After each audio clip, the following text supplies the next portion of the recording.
Hello, welcome to today's project update. Alright, well, I had my first bolt action game a few days ago, and of course that just, lit the fire. So I started really diving into these and trying to get them finished.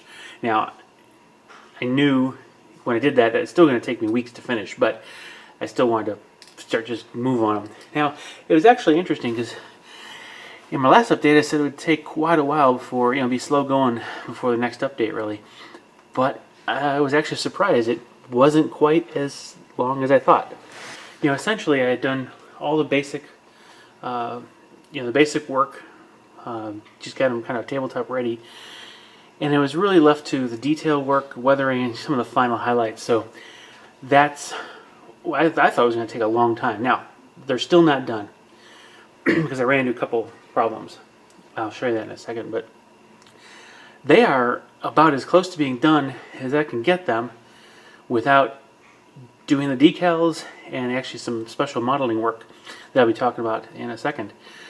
Bases, I gotta wait until October to actually do the bases. I gotta get some money together to get some of the other basing material. I have done the research to identify kind of what the ground cover was like in northern France where they were fighting. Both where the 8th Rifles would have been, as well as the terrain the Dragoons would have been fighting in. So I have my research done. I know what I need basing material wise, and we'll go ahead and I'll probably do a basing video, just on how I went about basing these, just these particular models, not basing in general, but trying to base to a theme. Now, as far as the final highlights, I did a couple things on these that I kind of broke with my approach. Again, I'm trying not to do deviate too far from scale modeling, but did want to get some tabletop representation. The steps that I had to go through for these to get them to this point was primarily the highlights, what I call the final highlights. For example, on tunics, the last time I told you I'd applied some of the English uniform color to kind of brighten up and create some contrast with the shadows from the wash. So that was already done, but now I needed to actually do what I call the highlight, final highlight. And what I did is did a 2-to-1 mix of English uniform and dark sand, both by Vallejo. So that was a lighter color of the English uniform, and I basically just hit the tops of the shoulders and the very tops of the arms, the very highest surfaces across the back of the neck or back of the shoulders, where it would kind of catch some more light. I'll show you in a second. I'll go through a model or two and show you kind of the effects. Then I had to go through with the khaki, and again khaki lightened with dark sand to again do the highlight. That was just basically over the top of the shoulders and like the top of the ammo pouches or the gas mask container. And then I used on the boots, which are all black except for the officer's boots, and the black beret from the platoon commander, I used German gray to kind of do a highlight on the raised sections, the topmost portions. It's very subtle, but it does make it appear less pitch black. Now, as far as it came to doing detail painting, I actually went through and, on the heads that were yelling, I painted the teeth. I made sure to put some extra strong tone in the mouth to darken that up a bit. One of the things I did from a weathering perspective was to apply kind of what I would call grass stains. Now, these guys are going to be hitting the dirt when they're under fire. That's normal. But in northern France, when they were fighting during the summer, that was lush grasslands, farmlands that were still have plenty of plants around. So they were going to ground in vegetation, whether it was in the forest or whether it was out in the fields. Even when the tanks would go over it, they'd churn up the ground a little bit, but there was still a lot of that grassy terrain there. So I figured grass stains. So let's take a quick look at a couple of the models to show you kind of how I approached this. Okay, so let's look at this soldier.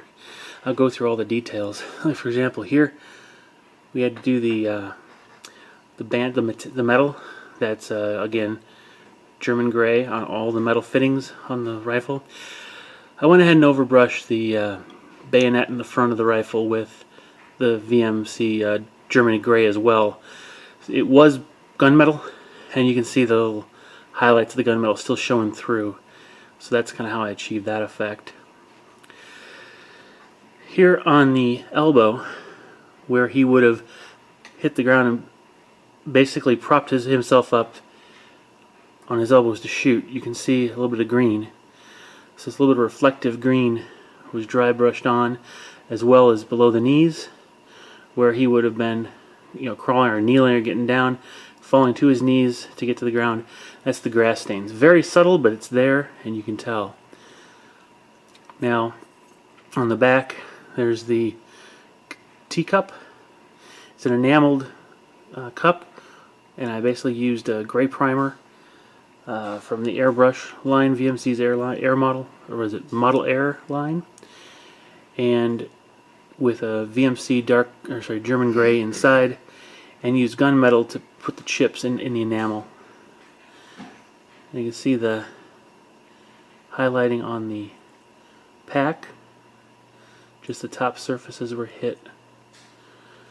Now what's interesting, I was kind of a bit sad to find out that the bedroll was basically the same khaki color as the backpack, so I wasn't able to really do any contrast there. Again, trying to go with more of the scale model look. You see the entrenching tool handle strapped in there. That's a flat earth. Okay.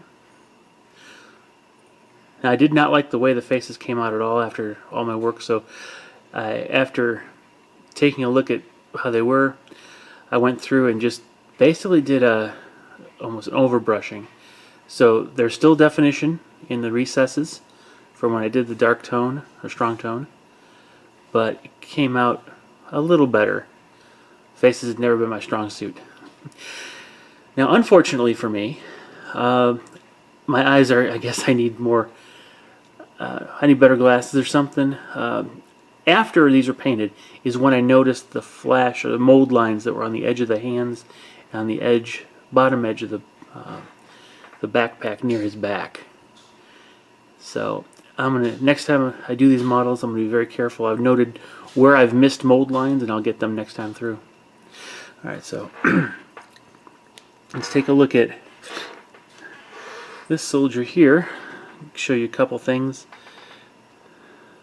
You want to focus up? All right. Now, this one again, same weathering approach, same approach on the gun.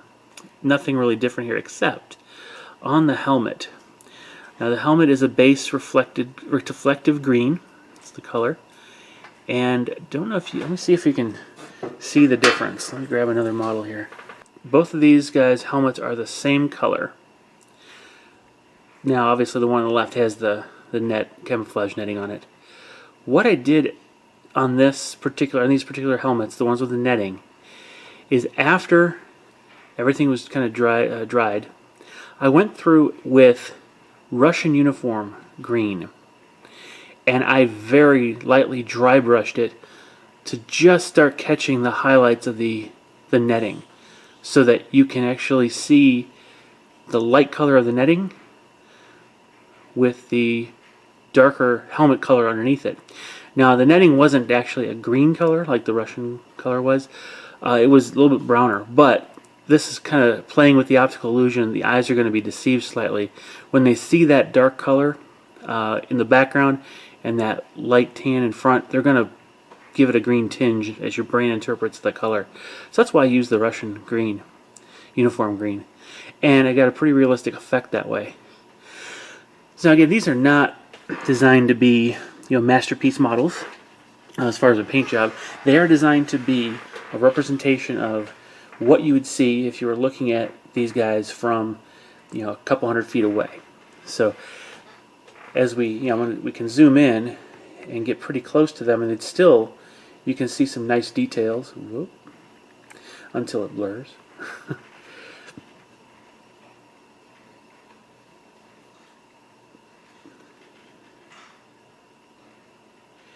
The colors stand out the highlights are there. You can see the definition in the folds. You can see on this officer's boots how the tops are a little bit lighter than the sides. Even on the black boots you can see that as well. So they are finally complete there. There is only one serious problem with these models, and I didn't find out about it until just after I finished these. I was about to go on to the next step, which was to paint the Polish Eagle on the captain or the lieutenant's beret and the stripes that go on the black epaulettes, or there are straps on the shoulders. So I was able to go ahead and do that for the the lieutenant. You see he's got the eagle there. Now this is not supposed to be really fine freehand stuff. It is, again, using the light gray primer. I basically made a shape very similar to the Polish Eagle crest that was actually put on those. They were stitched into the berets using a silver thread, and if you've ever seen silver thread, you know that once you get too far away from it, it looks more of a gray. So that's why I did those that way. But here's the worst part about the models. On the shoulders of the Polish soldiers, there is supposed to be a strap. Actually, all the British uniforms have a strap that goes straight at the top from the edge of the seam to the collar, just below the collar. And that strap, normally for a British soldier, is going to sit underneath the webbing, and they wear their ranks on the sleeves. But not the members of the Polish 1st Armored Division, or any of the Polish units. The way they designated rank is not through chevrons on the arms. They actually had the straps on the shoulders be black. They were black straps, and they would have rank symbols, again, just embroidered stripes or metal pins if there were stars for the higher officers.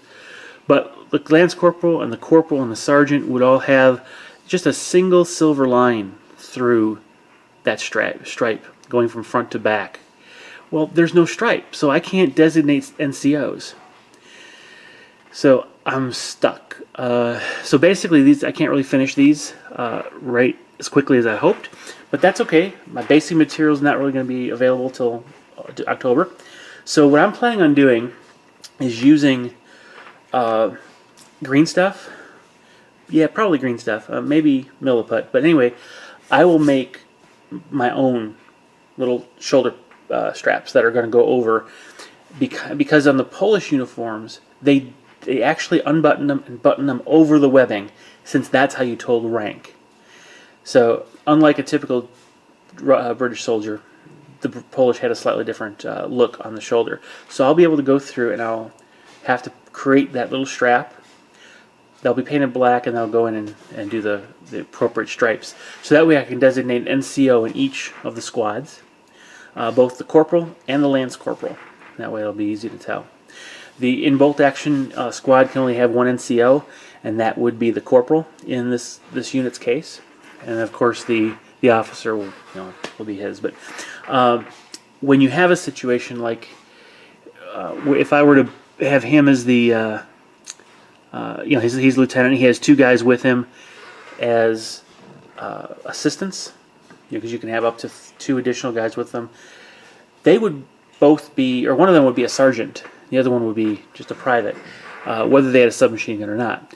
So I'm going to have a sergeant represented, in addition to, because the sergeants were at the platoon level, not at the squad level, unlike many of the other armies. So anyway, so there's a lot going on here. A lot of modeling. A little disappointed in the quality of the cast from a perspective of the Polish 1st Armored Division. It's great for British. It's just there's little details, and that's actually part of the fun for me in the hobby.